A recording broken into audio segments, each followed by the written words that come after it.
कार्तिक महात्म्य अध्याय नंबर 19। पृथू प्रश्न करतात, नारदा, तुम्ही इतिहासासह अति आश्चर्यकारक तुळशीचे महात्म्य मला सांगितले, ते मी ऐकले. कार्तिक व्रत करणाऱ्यांचे मोठे पुण्यफळ सांगितले, ते शुभकारक व्रत कोणी आचरण केले ते सांगा. नारद म्हणतात, पृथू, पूर्वी सह्याद्रीच्या प्रदेशात करवीर नगरात धर्म जाणणारा कोणी धर्मदत्त नावाचा एक ब्राह्मण राहत होता.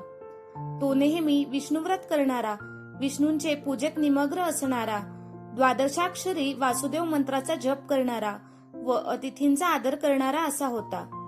एकदा कार्तिक मासी पहाटे प्रहर रात्री हरिजागराकरिता विष्णू मंदिरास निघाला. हरीच्या पूजेचे साहित्य घेऊन जात असता वाटेत एक भयंकर राक्षसी येत आहे अशी पाहिली. तिच्या दाढा वाकड्या होत्या, जीभ लळलळ करीत होती, डोळे खोल गेलेले लाल होते, नग्र असून रोडकी, लांब ओठाची व घरघर शब्द करणारी अशी ती होती. त्या राक्षसीला पाहून धर्मदत्त भ्याला. त्याचे हात पाय लटपट कापू लागले व भीतीने हरीचे नाव घेऊन पूजेचे साहित्य, पाण्याचे भांडे वगैरे सर्व त्याने तिला मारले. ते हरीचे नामस्मरण करून तुळशीसह उदक तिचे अंगावर फिकले. त्यामुळे तिचे सर्व पाप नाश पावले. तेव्हा तिला पूर्वजन्मीच्या पापकर्माचे स्मरण झाले व त्या ब्राह्मणास साष्टांग नमस्कार करून ती पूर्वदशा सांगू लागली. कलहा म्हणते, पूर्वीच्या कर्माच्या परिणामाने मला ही दशा प्राप्त झाली आहे, तर हे ब्राह्मणा, मी पुन्हा उत्तम गतीला कशी जाईल? नारद म्हणाले, तिने आपणाला नमस्कार केला व आपले कर्म सांगितले. तेव्हा त्या ब्राह्मणाला मोठा चमत्कार वाटून तो ब्राह्मण त्या राक्षसीला प्रश्न करतो. धर्मदत्त म्हणतो, कोणत्या कर्माने ही दशा तुला प्राप्त झाली आहे?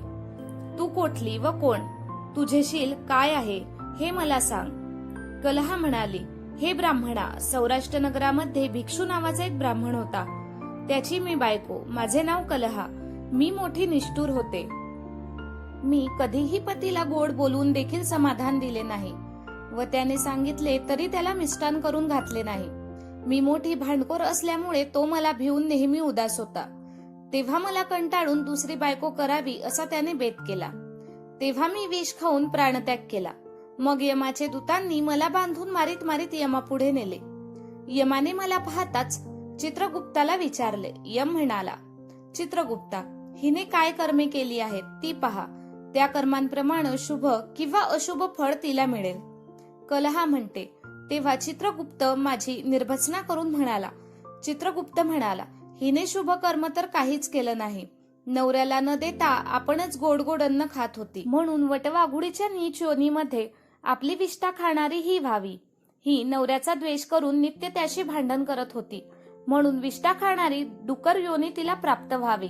स्वयंपाकाच्या भांड्यात जेवीत होती व नवऱ्याला टाकून एकटीच भोजन करीत होती, म्हणून आपलीच पिल्ले खाणारी अशी मांजरीची योनी हिला प्राप्त व्हावी.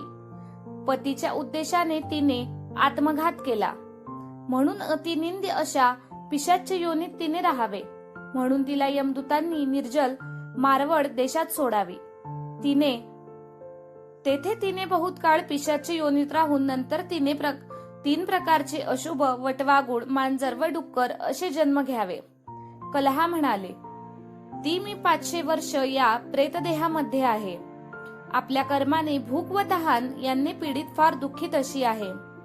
भूक व तहान यांच्या पीडेमुळे मी एका वाण्याच्या शरीरात प्रवेश केला व दक्षिण देशात कृष्णवेण्याच्या संगमाला आले.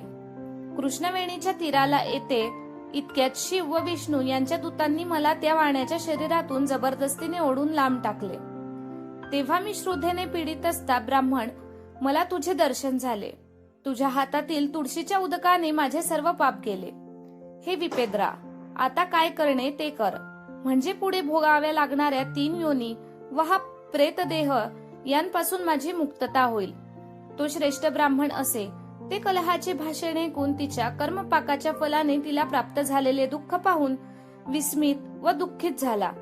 तिची दीनस्थिती पाहून कृपेने दया आली.